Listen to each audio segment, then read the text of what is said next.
let's talk about Kevin McCarthy and the impacts of that decision. And by the way, it's somewhat of a surprise. Apparently, the former Speaker, Representative McCarthy, had an agreement with the former Speaker, previous Speaker, Nancy Pelosi, that the Democrats were going to provide the additional votes to keep him as Speaker. They didn't fulfill. Why not? Well, they wanted chaos. Okay, so what Matt Gaetz did but pardon me, they got the chaos. They got chaos, but I think it's a blip. Let me say, McCarthy sent Patrick McHenry on the debt limit, not to deal with the U.S. Senate, which is where they should have dealt. They dealt with the debt limit with the White House, and it was 1.2 trillion. It got bumped up to what, $3 trillion? Right. And you call that a win? Okay. I admire Patrick McHenry in a lot of ways, and I'm glad he evicted Nancy Pelosi, because the former Speaker is supposed to have those little cubby holes, and so that goes to McCarthy now. But McHenry is not a great McHenry's not in great shape right now, because he's not as close with Jordan, or he's not as close with Congressman Scalise, who's up. I think those are the two front runners. So his position may be weakened. But let's be honest. We need a street fighter, if you're a conservative, in that role. Okay, you don't need somebody that's beholden to K Street. It's interesting. The common theme here is chaos. And here's my point. Right. We've just talked about the chaos created in this country by illegal immigrants. The chaos created in this country by the flood of drugs. The chaos created in this country by the destruction of various institutions, education being one of them, law being another one. And a lot of this started with COVID too. Okay. You couldn't go to church. They're telling the churches you can't. But you can go to Walmart. You can go to Walmart, but you can't go to a gun range. I mean, it was. But what would really freak me out, to be candid with you, is how the American people rolled over for all this, because we just let them take our rights. I was critical. Yesterday was a national test of the National Emergency Systems, the EAS. I feel better already than it worked. Yes, right. Yeah. But I commented. It was akin to a national training exercise. Right. And you're onto something there. Slowly but surely, we're being trained to follow the rules set down by someone in Washington or wherever. So chaos, chaos is, wasn't there a operation, Rush Limbaugh. Right. Operation Chaos. Sorely missed now. Operation Chaos, that's right. So chaos is what they're producing. They're producing it in Washington, D.C.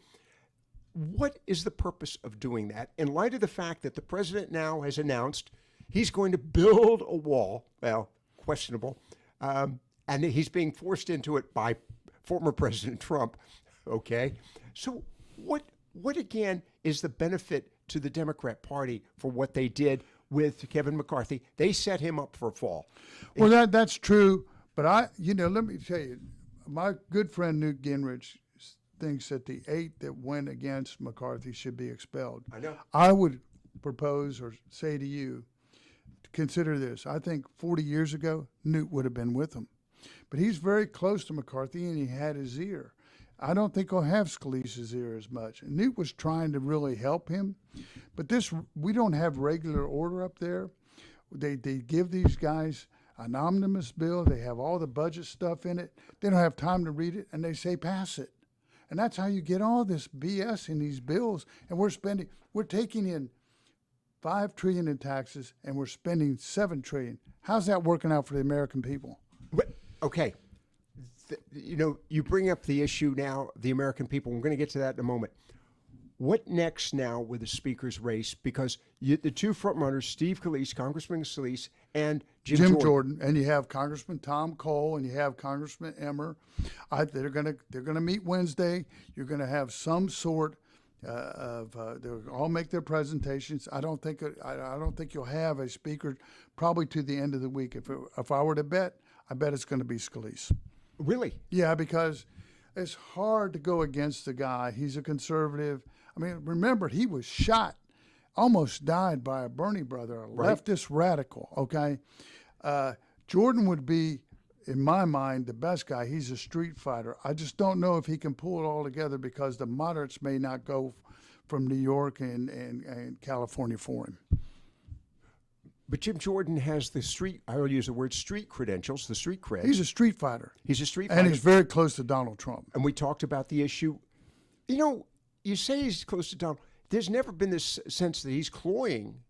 He's running to but be. But he is an advocate He for is Trump. There's no question about it. Okay. Mark Meadows was an advocate for Trump. Okay. You look at all those guys. They were there for Trump. They were there for him to campaign. They go down to Mar-a-Lago. Look, I like Jordan. I'll tell you this. He's done a heck of a job on the Judiciary Committee. That's what I was going to bring up. I would say if you're going to say one thing that synopsizes the Biden administration, of all the things we just talked about, it's lawlessness at every turn. His son, it's everything they do. Case in point, you've got now whole business of Starbucks is now leaving San Francisco. Right. I mean, think about it's that. the way they conduct business, though. He conducts his business like a mafia don. His son was writing off escorts on his taxes. I know. I mean, you're what kind of accountant's going along with that deal? All right, we're talking with Marc Rotterman. He's here in the studio. I really appreciate this. All right, before we go to the break, the question I have is, and Jim Jordan once before was suggested as a speaker and turned it down. And the reason was he was focused on his capacity as House Judiciary and House Oversight. Right.